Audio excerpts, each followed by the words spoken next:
इस कार्यक्रम के पुण्यार्चक हैं गुणायतन परिवार। नमो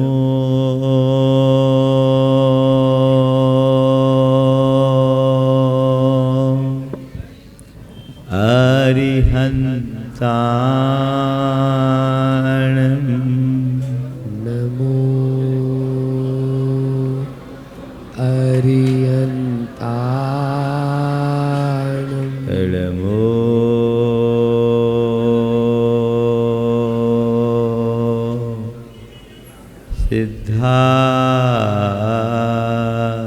सिद्धाणं नमो सिद्धाणं नमो आयरियाणं नमो आयरियाणं नमो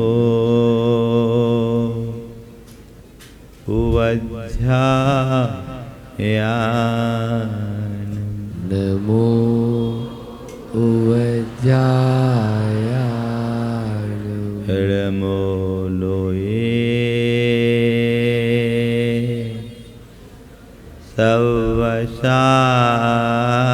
सवसाहुनं नमो लोये सवसाहुनं ऐसो पंचनमोयारो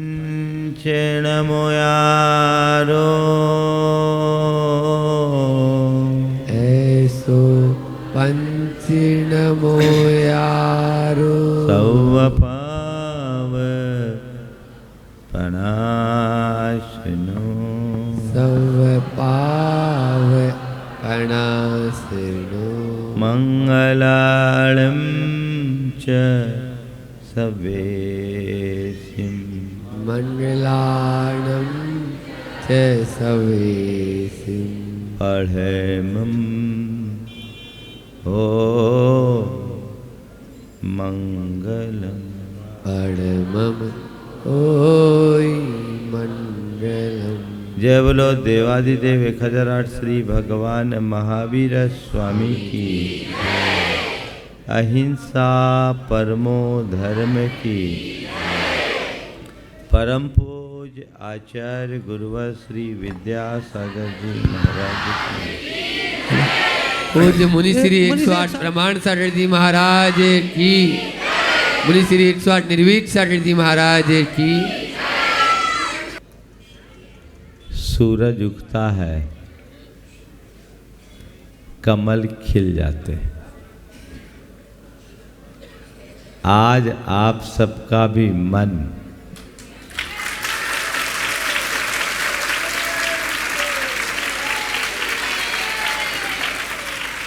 खिला है ना? क्यों खिला है? हाँ? जब संत आते हैं हृदय खिलता है। हम आए, आज खिला है। गुरु के दर्शन पाकर मन खिलता है। आज आपका मन खिला है। हम लोग आए हैं, आज आपका मन खिला है। मैं आपसे कहता हूँ, गुरु को हृदय में बसा लो, सारा जीवन खिला रहेगा।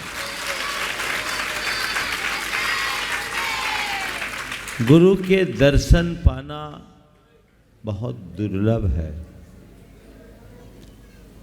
और दर्शन पाने के बाद गुरु के निकट आना और भी अधिक दुर्लभ है। निकट आने के बाद गुरु से प्रेरणा पाना और भी दुर्लभ है, और गुरु को हृदय में बसाना सबसे दुर्लभ है। दर्शन पाना, निकट आना, प्रेरणा पाना, हृदय में बसाना, जीवन की यात्रा इसमें ही पूरी होती है। आज आप सब लोगों को दर्शन तो मिल ही रहा है, और ये पहली बार नहीं, बहुतों ने अनेक बार दर्शन किए, और गुरुओं के दर्शन तो आप लोग नित्य करते रहते हो। उज्जैनी नगरी तो ऐसे ही गुरु भक्त नगरी के रूप में जानी जाती है। यहाँ आपको गुरुजनों का सानिध्य हमेशा मिलता रहता है। ये हमारी एक बड़ी धार्मिक, सांस्कृतिक और ऐतिहासिक नगरी है। जैन धर्म से उज्जैनी का, जिसे पहले अवंतिका के रूप में जाना जाता था, बड़ा गहरा संबंध है। अनेक राजा महाराजा यहाँ हुए, मुनिगण हुए, आचार्य हुए। मैं अभी आपसे इतिहास की बात करने के लिए नहीं बैठा, पर मैं ये कहता हूँ कि आप सब ऐसी पुण्य धरा में जन्म लेने वाले लोग हैं जिन्हें थोड़े प्रयासों से गुरु के दर्शन मिलते रहे हैं। हमारे लिए भी आपने पिछले अनेक वर्षों से बहुत प्रयास किए। समेत शिखर जी में भी उज्जैन के लोग बार बार आके निवेदन करते रहे और प्राय हर साल आपके यहाँ का एक सीनियर सिटीजन ग्रुप तो पक्की तौर पर आता था, ग्रुप लेकर, और भी लोग आते रहे हैं। और उसके पहले रतलाम में तो लगभग फाइनल ही था। गाड़ी उज्जैन के लिए ही छूटी थी, पर बीच में स्टे आ गया। रतलाम वालों का पुण्य प्रबल हो गया, उज्जैन छूट गया। इस बार इंदौर चातुर्मास हुआ। मन तो हमने बनाया था कि उज्जैन को लाभ देना है, लेकिन ऐसा लग रहा था कि अब फिर आप लोगों का पुण्य कमज़ोर न पड़ जाए। उज्जैन का समय इंदौर में ही बीत गया, लेकिन फिर भी आप लोगों के पुण्य ने उछाल माना और हम लोगों का विचार बना कि चलो थोड़ा ही सही, पूरी फिल्म नहीं तो टेलर सही।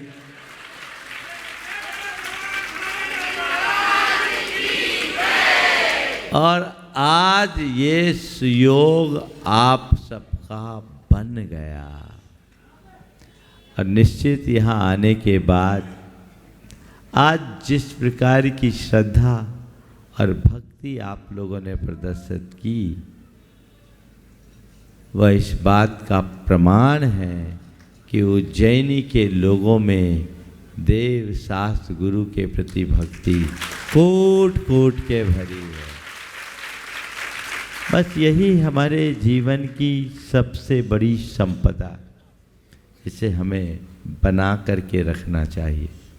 चातुर्मास के दिनों में ये इस बार अच्छा संयोग है कि आपके यशस्वी मुख्यमंत्री भी आपके ही नगर के हैं। उन्होंने भी अपनी ओर से निवेदन किया, हो सकता आप लोगों ने करवाया हो, और आपके महापौर जी ने भी व्यक्तिगत रूप से अनेक बार निवेदन किया, परसों भी आए थे, और विधायक जी ने भी बार बार निवेदन किया। पता नहीं किन के निवेदन से हम आए, पर मुझे पता है हमारा आगमन आप सबके प्रबल पुण्यमयी भावों से। और भी लोगों ने, जिन जिन लोगों ने अपने अपने स्तर से निवेदन किया, मैं ये नहीं कहता कि इन सब VIPs के निवेदन से यहाँ आया, पर मैं ये जरूर कहता हूँ कि यहाँ आने में आप सबका पुण्य काम में आया। ध्यान रखने की बात यह है कि गुरुओं का दर्शन भी सहज नहीं होता। प्रबल पुण्य के उदय से ही गुरु का दर्शन मिलता है।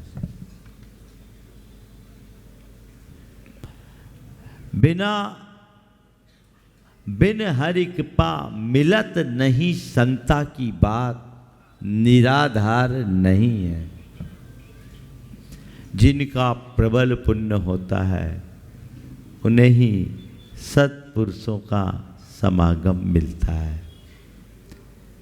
पहला चरण तो आप लोगों ने पार कर लिया, गुरु के दर्शन पाने का, गुरु के निकट आने का पुण्य भी चाहिए।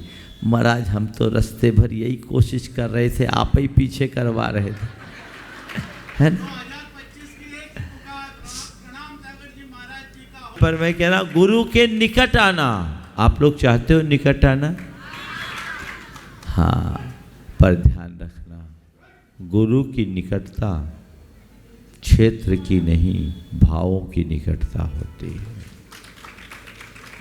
आप लोग आओगे धक्का मुक्की करके गुरु के निकट आते हो, और गुरु के निकट आने की कोशिश में कई बार तो गुरु को ही धक्का मार देते हो जाता है। भावों के अतिरेक में कुछ नहीं सूझता है ना। तो भैया ऐसी निकटता किस काम की है क्या? वो तो निकटता है फोटो खिंचाने की। और ये कैमरा भी जब सामने होता है ना तो मामला और गड़बड़ हो जाता है।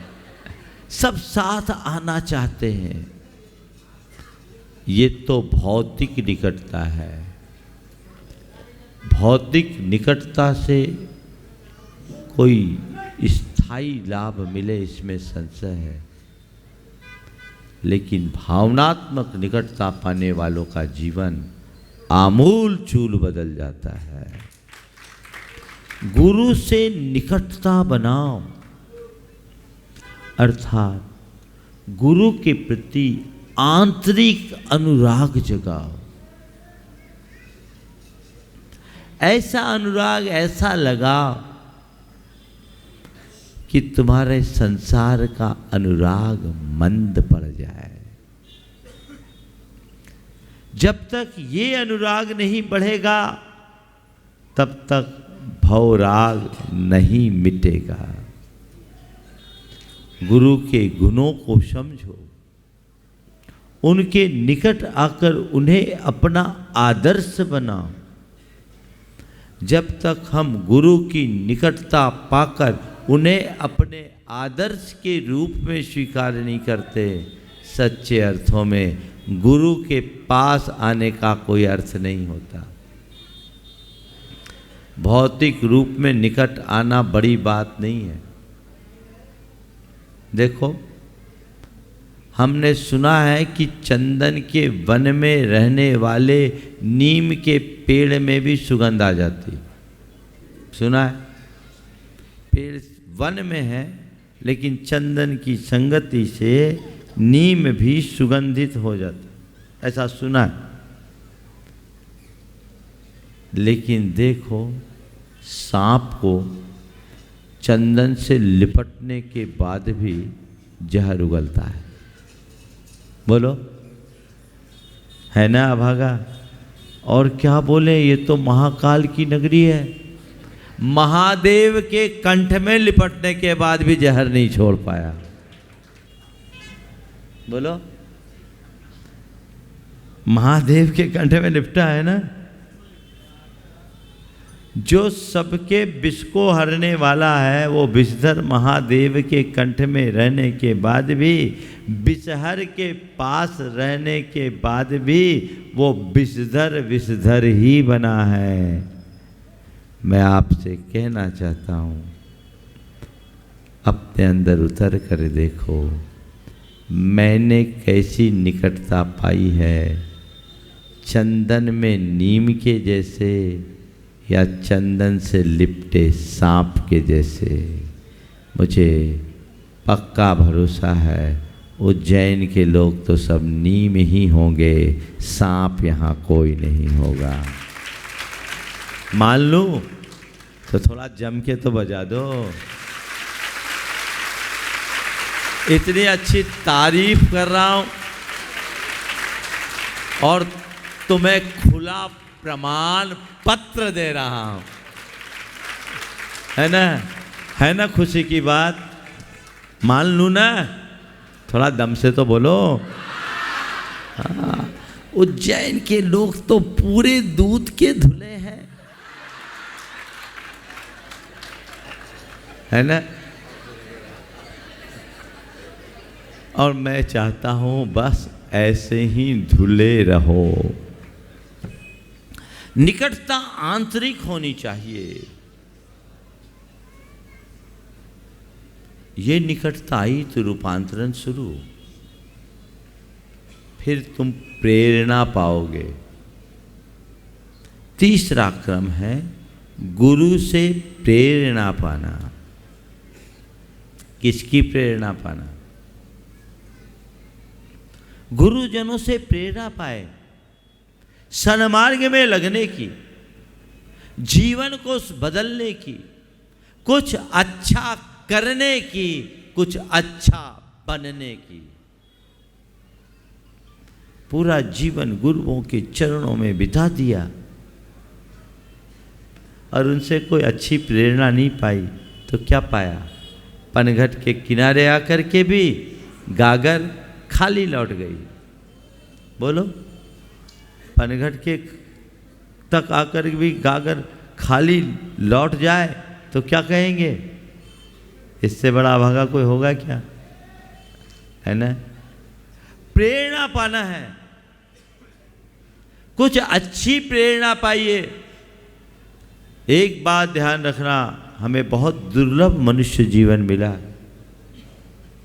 इस जीवन को पाकर यदि हमने अपने भीतर कोई रूपांतरण घटित नहीं किया तो हमारा जीवन व्यर्थ है। जीवन का तभी और केवल तभी अर्थ है जब हम जीवन को रूपांतरित करें, और रूपांतरण के मूल आधार प्रेरणा स्रोत सद्गुरु है। तो गुरुओं से प्रेरणा पाइए अपने जीवन को बदलने की, अच्छे कर्म करने की, अच्छा बनने की, सन्मार्ग में चलने की। आप लोगों की उम्र बीत गई, प्रेरणा कितनी पाए? कई लोग 20 बरस पहले जहाँ थे आज भी वहीं होंगे। एक ही क्लास में कब तक? बोलो, सुपर, सब काम सुपर होना चाहिए। हाँ? किसमें? हम कहाँ हैं? देखिए कितनी बड़ी कमजोरी है हम लोगों की।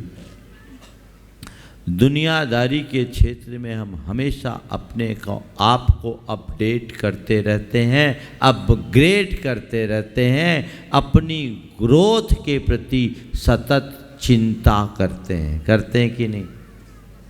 चाहे अपने बिजनेस की बात हो, चाहे अपने परिवार की बात हो, चाहे अपने स्टेटस की बात हो, चाहे अन्य कोई बात हो, एक शब्द में मैं कहता हूँ, दुनियादारी के क्षेत्र में आप अपडेट रहते हो, अपग्रेड करते हो और अपने ग्रोथ के लिए सतत सचेष्ट रहते हो। भैया अपने प्रति तो सोचो, कुछ तो अपग्रेड हो, है ना? और आप लोग अगर अपने आप को अपनी स्थिति से कुछ ऊपर उठाओगे तभी तो हम जैसे गुरुजनों का आपके बीच आने का कोई लाभ होगा। बोलो, आए महाराज आए, बहुत मज़ा आया। 4 दिन के लिए आए, लेकिन महाराज ने 4 दिन में गागर में सागर भर दिया। भैया गागर में सागर भर दिया, पर तुमने क्या पिया ये तो देखो। ये तो उज्जैनी है। हमने सुना है यहाँ की छिपरा में कोई बूंद गिरी थी अमृत की, है ना? तो मैं तो कहता अमृत की एक बूंद का अंश भी बहुत है। आचमन तो करो।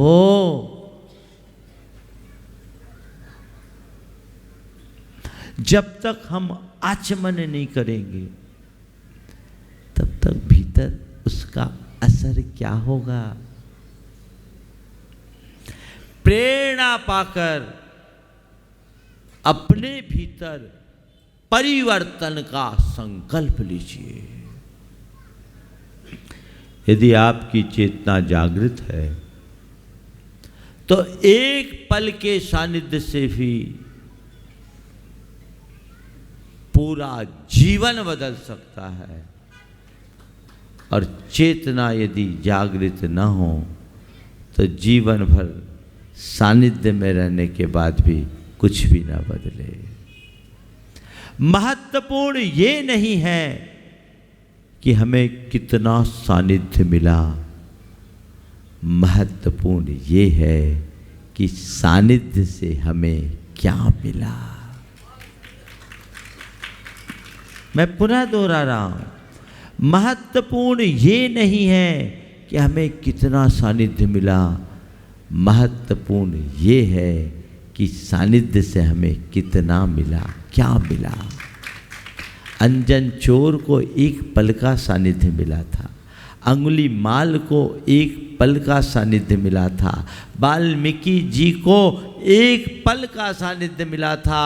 एक पल के सानिध्य से अंजन निरंजन हो गया, अंगुली माल संत बन गए और वाल्मीकि महर्षि बन गए। आप कहाँ हो? बोलो।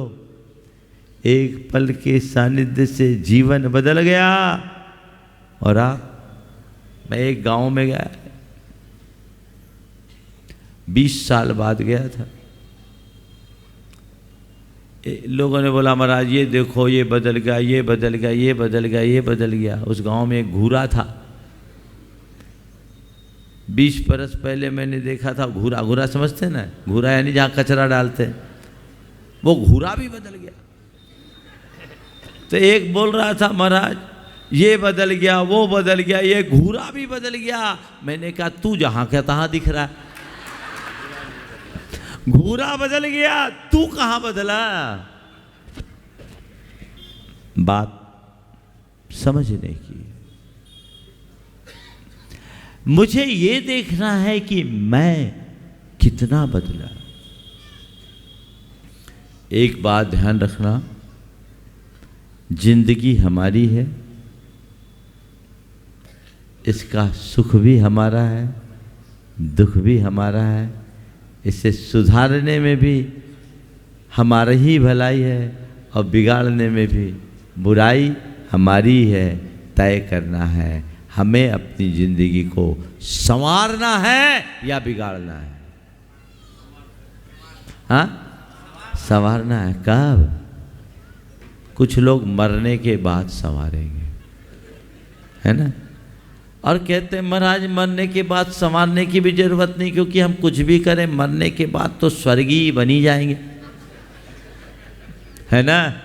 क्यों ऐसा संवारना चाहते हो? बोलो। मरोगे तो स्वर्गीय लिखा जाएगा, आज तक कोई नरगी तो बना नहीं। ये बात और है कि जगह नरक में ही ज़्यादा भरती है। तो ये दशा है। अपने आप को बदलने के लिए हमें तैयार होने की जरूरत है। संकल्पित कीजिए, प्रेरणा पाइए और उस प्रेरणा में स्थिरता बनाए रखने के लिए गुरु को हृदय में बसा लीजिए। गुरु को बसाए बिना जीवन आगे नहीं बढ़ेगा। गुरु को बसाओ। मनोविज्ञान कहता है जब मनुष्य किसी उच्च आदर्श को अपने हृदय में स्थापित कर लेता है तो वही उसकी समस्त वृत्तियों और प्रवृत्तियों का संप्रेरक बन जाता है। अंदर गुरु बैठ जाएंगे ना तो तुम कभी पाप और अनाचार नहीं कर पाओगे। हमारे हृदय में हमारे गुरुदेव हैं और वही हमारा मार्गदर्शन देते हैं। भले आज यहाँ से देर राजू ऊपर है, कम से कम इतने तो गए ही होंगे, उससे ऊपर भी गए, क्षेत्र से वो भले कहीं हों, भावों से हमारे भीतर बसे हैं और वही हमें हमारे मार्ग पर टिकाए हैं और पूरे जीवन टिकाए रखेंगे। जो अपने हृदय में गुरु को बसा लेता है उसका जीवन अपने आप गौरव पा जाता है। गुरु से ही गौरव मिलेगा। आज लोग गुरूर से गौरव पाना चाहते हैं। क्या कह रहा हूं? गुरूर से गौरव पाना चाहते हैं। संत कहते हैं गुरु को बसा लो, गुरूर मिट जाएगा, और सब जगह तुम्हारा गौरव बढ़ जाएगा। तो गुरु के दर्शन पाना, गुरु के निकट आना, गुरु से प्रेरणा पाना और गुरु को हृदय में बसाना, चारों बातें आज आप याद रखेंगे। आज उज्जैन आए, आप सबकी श्रद्धा भक्ति भावना देख करके मन आनंदित है। इसलिए आनंदित है कि अच्छे लोगों को देखकर हर सत्पुरुष का हृदय आनंदित होता है। हम चाहते हैं ये भाव जो अभी प्रकट हुआ है ये आपके जीवन की स्थायी निधि बने, पूरे जीवन बने रहे। मात्र इन 2 पंक्तियों को आप सदैव आत्मसात रखें। मात्र भावना मम रही, टूटे कर्म संयोग। मात्र भावना मम रहे, टूटे कर्म संयोग। देव शास्त्र गुरुदेव का सदा मिले शुभ योग। बस ये भावना भाते रहिए। अल्पकालिक प्रवास है, इसमें आप जितना लाभ लेना चाहें लें। आप सबको पता है टेस्ट मैच में बल्लेबाजी का क्रम अलग होता है, वनडे में भी खेल अलग खेला जाता है और 2020 में तो हर बॉल को बाउंड्री के बाहर भेजने की कोशिश की जाती है। तो ये 2020 का भी और छोटा फॉर्मेट है, समझ गए। इसलिए इसमें अब आपकी जिम्मेदारी है कि आप हर बॉल को बाउंड्री के बाहर कैसे भेजते हैं। आप इसका लाभ उठाइए। हम लोग जब तक हैं, सुबह दोपहर शाम आपको पूर्ण लाभ मिलेगा। आप लाभ उठाएं। आज तो आए हैं, आज दोपहर में हम लोगों का समय सार का स्वाध्याय चलता है 3 बजे से। जो समय सार के स्वाध्याय का लाभ लेना चाहें वे सब आ सकते हैं। इस कार्यक्रम के पुण्यार्जक थे गुणायतन परिवार।